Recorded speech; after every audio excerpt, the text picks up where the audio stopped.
I want to thank my colleague, Leader Barclay, for your partnership, not only on this issue, but across this session. You know, it wasn't always that the Senate Republican Conference and the Assembly Republican Conference spoke with one voice.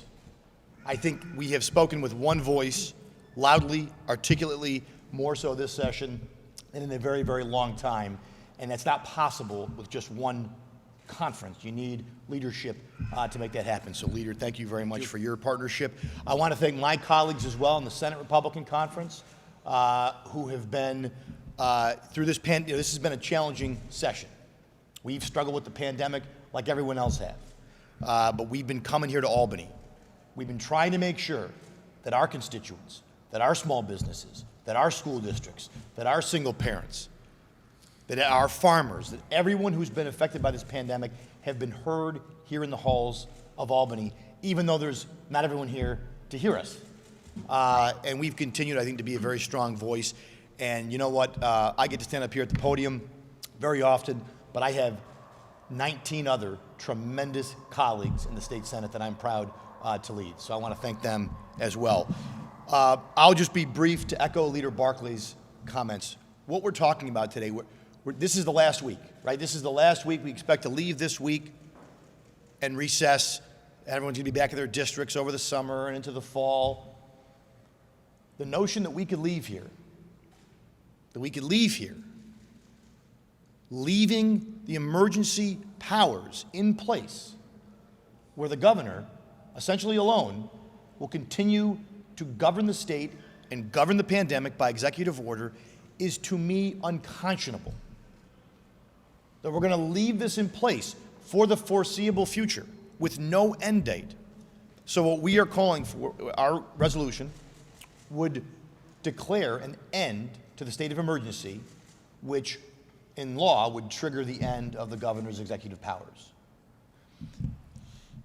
And while we've been calling for this for a long time, while we've continued to call for it because our colleagues across the aisle have not done that, to be clear, they extended those powers. They removed the sunset. Just recently, I penned a letter last week on behalf of my conference on the mask mandates in school. Much to my pleasant surprise, the governor listened, and he eased those mandates. Now, maybe somebody told him that Rob Ortt wanted this after he did this, and that's why he decided to pull back. I don't know if that was why there was any confusion. But there shouldn't be any confusion. This is one person making these decisions. He's now confused internally, or him and the Commissioner of Health are not on the same page. If there's ever been an advertisement to remove these powers, it's been the last 48, 72 hours. I have received phone calls from superintendents in my district who are utterly angry, who are upset, and who are confused. And you know why they're angry and upset and confused? Because they're getting phone calls from parents who are angry and upset and confused.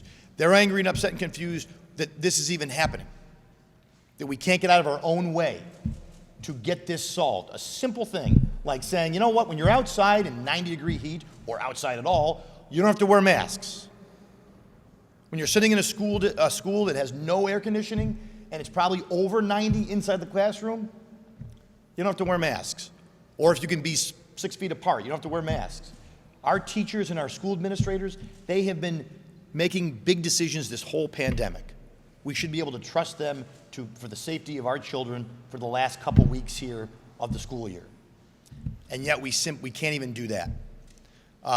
It's really, and I know today the governor said there is no confusion. Well, I have superintendents, despite the governor's attempted Jedi mind trick, I have several superintendents that would beg to differ.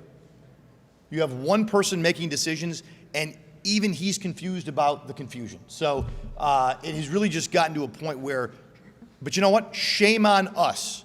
Shame on our colleagues in the Senate and the Assembly, the Democrats in the Senate and the Assembly, if they leave here. We're going to approve all the governor's nominees, or we're expected to, right? He's going to appoint all these folks to different high-ranking positions, and we're going to continue to let him run the state by executive order. That is not what we were elected to do. We were elected to hold the executive accountable. We were elected to do a job by the people in New York. And as a whole, we have not been doing that. But I can tell you, the people behind me on this staircase, the Senate Republicans and the Assembly Republicans, we are prepared to do our job. We've been prepared to do our job, and we remain committed to doing that job. So thank you very much, Leader.